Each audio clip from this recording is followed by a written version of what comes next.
Siempre creí que la familia era ese lugar seguro al que uno podía llegar sin armadura, sin explicaciones, sin necesidad de justificarse, porque durante muchos años me enseñaron que la sangre y los lazos creados con amor bastaban para protegernos del mundo, o al menos eso fue lo que quise creer mientras construía mi vida alrededor de esa idea. Si este tipo de historias te intriga, considera suscribirte al canal. Y si me estás escuchando en la oscuridad de algún lugar del mundo, déjame un comentario diciéndome dónde te encuentras y qué hora es. Cuando mi hijo me habló por primera vez de la mujer con la que había decidido compartir su vida, sentí una mezcla de orgullo y alivio, porque verlo feliz me hacía pensar que todo el esfuerzo, todas las renuncias y todos los silencios que había guardado como madre habían valido la pena. Y cuando conocí a su familia, me convencí de que no solo él había elegido bien, sino que yo también había ganado un nuevo lugar al que pertenecer. Ellos eran atentos en apariencia, educados en las formas, amables en las palabras justas, y aunque había pequeñas diferencias entre nuestras maneras de ver la vida, pensé que eso era normal, incluso sano, porque no todos crecimos en los mismos entornos ni aprendimos las mismas reglas. Pero el respeto, creía yo, debía ser universal. Me esforcé por encajar sin perderme, por escuchar más de lo que hablaba, por observar antes de opinar, porque siempre pensé que llegar a una familia ya formada implicaba paciencia y cierta humildad. Y durante un tiempo, todo pareció fluir con naturalidad, como si realmente me hubieran abierto la puerta. Aceptaba invitaciones, asistía a reuniones, celebraba cumpleaños, compartía mesas largas llenas de conversaciones cruzadas, risas y anécdotas que no siempre comprendía del todo, pero en las que participaba con una sonrisa tranquila, convencida de que el tiempo terminaría de acomodar las piezas. Mi hijo me miraba con cariño, orgulloso de verme allí, y eso me bastaba para seguir adelante incluso cuando algo dentro de mí empezaba a notar pequeñas grietas, detalles casi invisibles que preferí ignorar porque no quería convertir sospechas en conflictos innecesarios. Había comentarios que me dejaban pensando un poco más de la cuenta, miradas que se cruzaban cuando yo hablaba, silencios que aparecían justo después de mis palabras, pero yo los justificaba con facilidad, diciéndome que tal vez era yo quien estaba exagerando, que no todos se expresan igual, que no siempre es fácil integrar a alguien nuevo en una dinámica familiar ya establecida. Confié porque quería creer, confié porque era más sencillo que aceptar otra cosa, confié porque pensé que el respeto no necesitaba ser pedido, y esa confianza fue la base sobre la que se construyó todo lo que vino después. Recuerdo una de las primeras reuniones importantes a las que asistí, una celebración familiar en la que todos parecían especialmente relajados, hablando de proyectos, de planes, de logros compartidos, y yo escuchaba con atención, interesándome sinceramente por cada historia, porque siempre he creído que interesarse por la vida de los demás es una forma de respeto. Cuando llegó mi turno de hablar, lo hice con naturalidad, contando algo sencillo, algo cotidiano, y aunque nadie me interrumpió, noté cómo la atención se dispersaba lentamente, como si mis palabras no tuvieran el mismo peso, como si lo que yo decía fuera menos relevante, menos interesante, menos digno de ser escuchado. Nadie fue grosero, nadie fue directo, pero algo se sintió distinto. Mi hijo no lo notó, o tal vez sí, pero decidió no decir nada, y yo tampoco quise darle importancia, porque no quería ser esa madre que crea tensiones donde no las hay, esa que ve problemas en cada gesto. Así comenzó una costumbre silenciosa, yo observando, adaptándome, ajustándome, confiando en que con el tiempo todo encontraría su lugar. Confié en invitaciones que parecían sinceras, confié en sonrisas medidas, confié en palabras amables que no siempre venían acompañadas de hechos, y mientras más confiaba, más me esforzaba por no incomodar, por no destacar, por no ser un problema, convencida de que la armonía familiar era más importante que cualquier incomodidad personal. No entendía aún que esa armonía estaba sostenida sobre un desequilibrio silencioso, uno en el que yo era siempre quien cedía, quien siempre callaba, quien siempre asumía que debía adaptarse. Hubo un momento, pequeño pero significativo, en el que algo dentro de mí quiso advertirme, Una escena sencilla que podría haber pasado desapercibida para cualquiera, pero que a mí me dejó una sensación extraña durante días.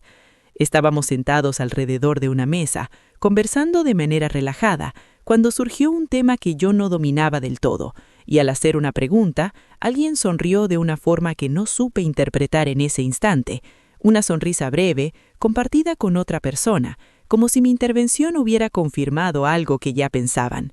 No fue ofensivo, no fue explícito, pero fue suficiente. Mi hijo siguió conversando como si nada. Yo asentí, agradecí la explicación y guardé silencio.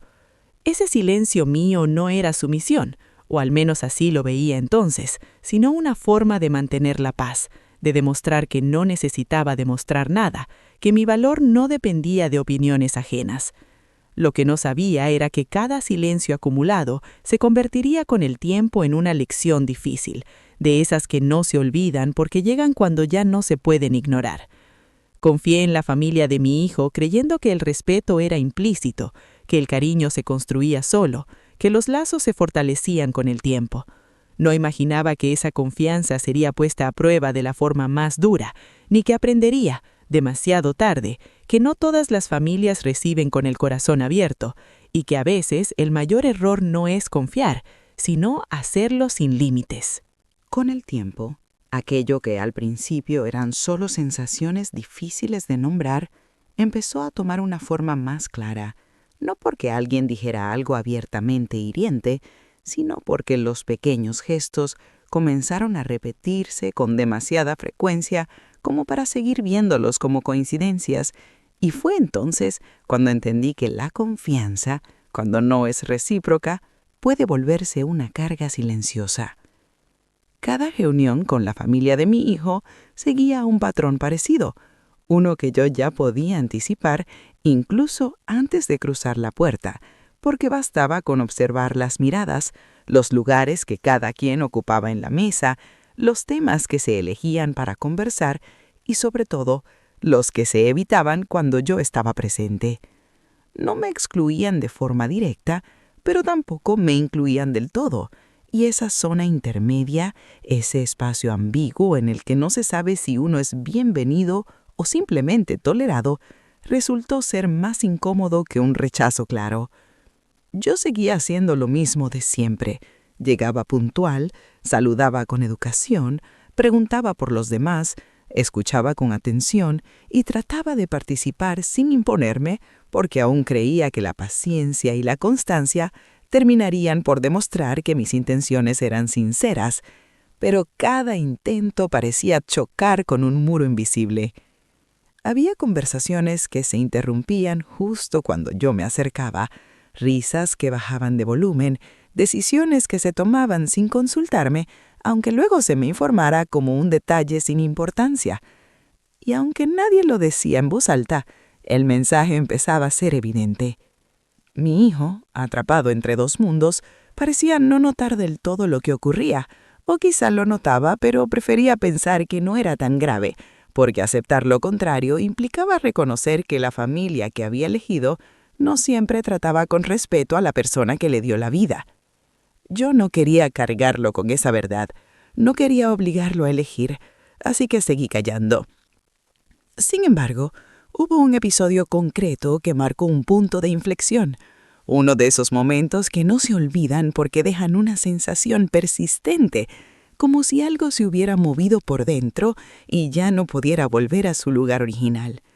Fue durante una celebración familiar importante, una de esas ocasiones en las que todo se prepara con cuidado, desde la decoración hasta los detalles más pequeños, y yo me sentía especialmente nerviosa, no porque no quisiera estar allí, sino porque empezaba a intuir que mi presencia no era tan necesaria como había pensado. La mesa estaba llena, las conversaciones se cruzaban, y en medio de ese ambiente aparentemente festivo surgió un comentario que, aunque dicho con una sonrisa, cayó como un peso inesperado. «Es que tú eres muy tranquila», dijo alguien, «no como nosotros, que estamos acostumbrados a otro ritmo». Algunos rieron suavemente, otros asintieron. Mi hijo siguió mirando su plato. Nadie se dio cuenta, o nadie quiso hacerlo, de cómo esa frase tan simple en apariencia me colocaba en un lugar distinto, uno en el que yo era la otra, la que no encajaba del todo, la que debía adaptarse sin cuestionar. No respondí, no porque no supiera qué decir, sino porque en ese instante entendí que cualquier palabra mía sería interpretada como exageración, como sensibilidad excesiva, como una confirmación de que no pertenecía a ese espacio. Así que sonreí, asentí y seguí comiendo.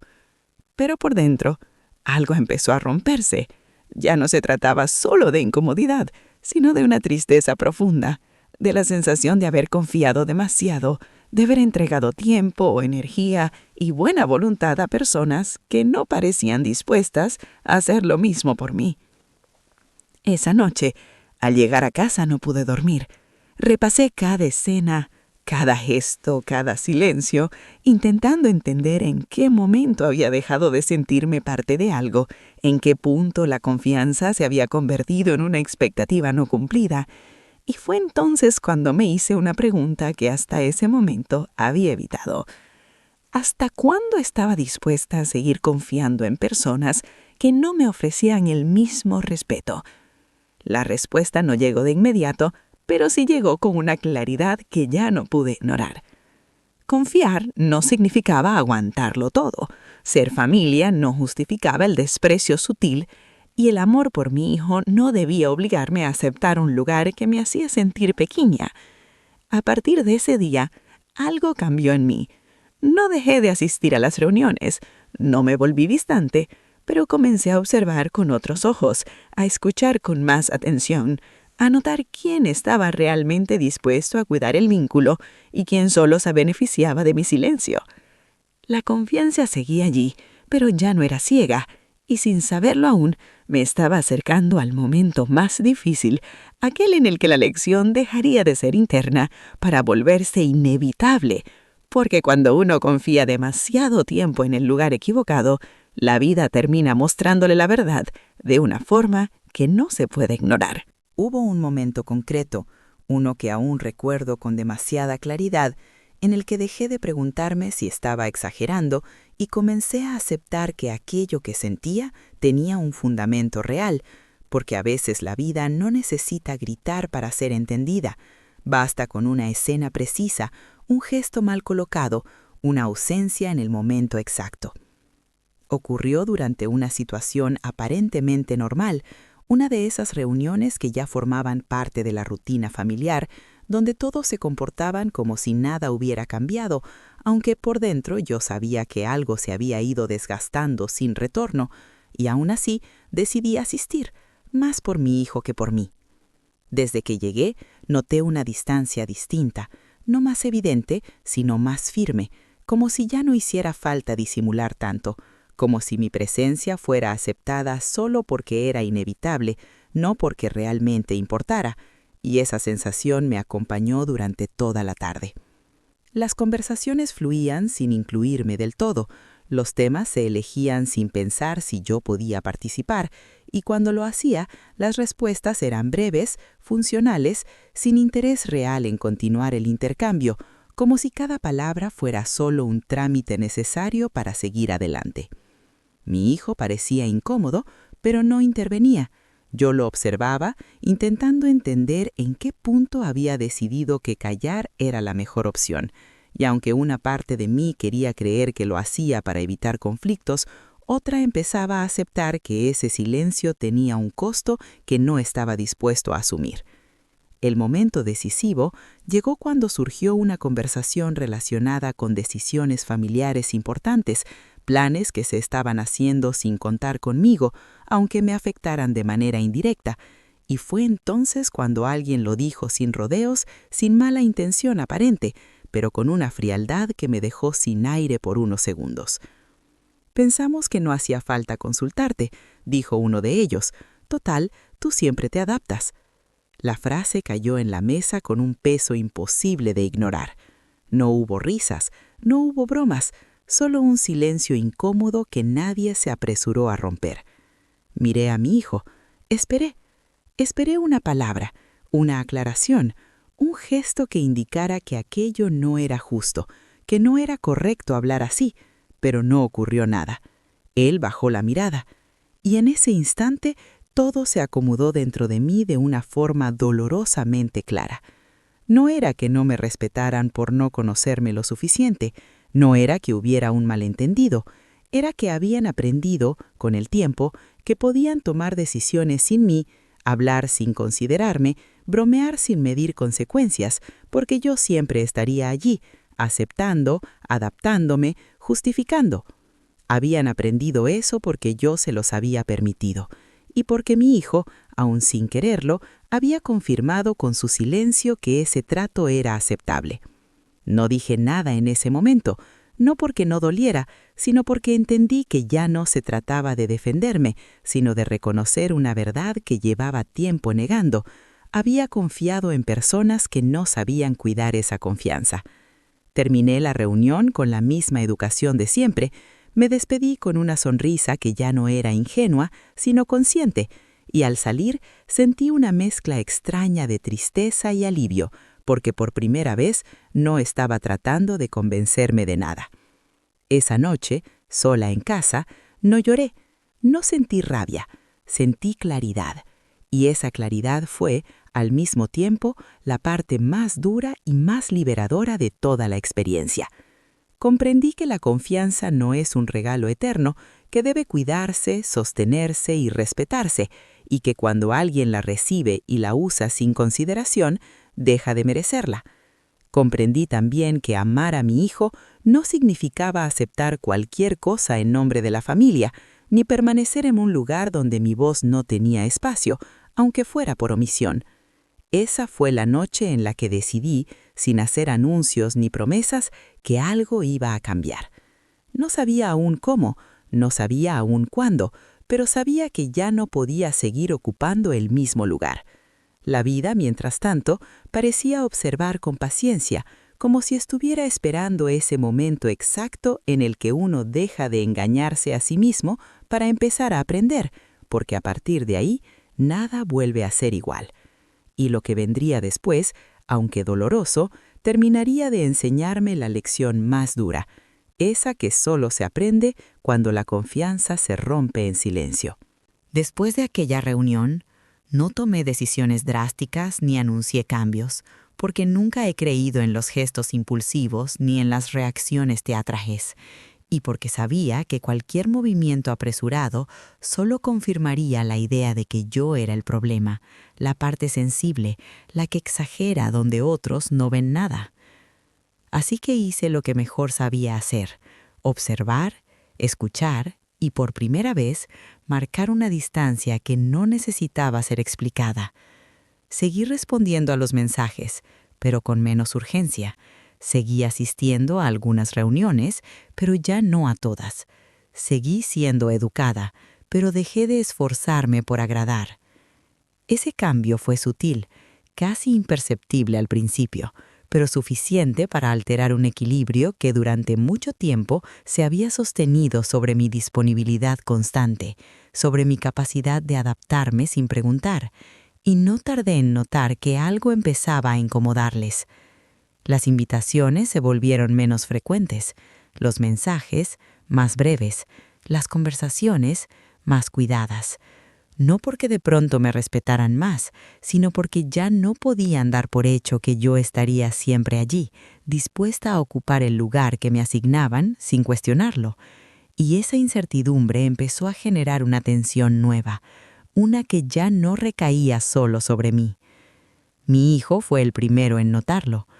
Un día me llamó con un tono distinto, más serio, más atento, como si hubiera percibido que algo se había movido y no supiera exactamente qué hacer para devolverlo a su lugar original. «Te siento más distante», me dijo. «¿Está todo bien?». Lo pensé unos segundos antes de responder, no porque no supiera qué decir, sino porque quería ser honesta sin herir, clara sin atacar, firme sin romper. «Estoy bien», respondí. «Solo estoy aprendiendo a escucharme». No insistió, pero su silencio al otro lado de la línea me indicó que esa respuesta lo había dejado pensando, y aunque no hablamos más del tema, su actitud empezó a cambiar poco a poco, como si de pronto se hubiera dado cuenta de que mi presencia no era automática, que también dependía de cómo me sentía. Mientras tanto, la familia de su pareja comenzó a experimentar algo que nunca había tenido que enfrentar conmigo: la ausencia de alguien que siempre estaba disponible para sostener la armonía, para suavizar tensiones, para justificar silencios ajenos. Las reuniones ya no fluían igual. Los comentarios se quedaban a medio camino. Las decisiones ya no eran tan cómodas de tomar sin consultar.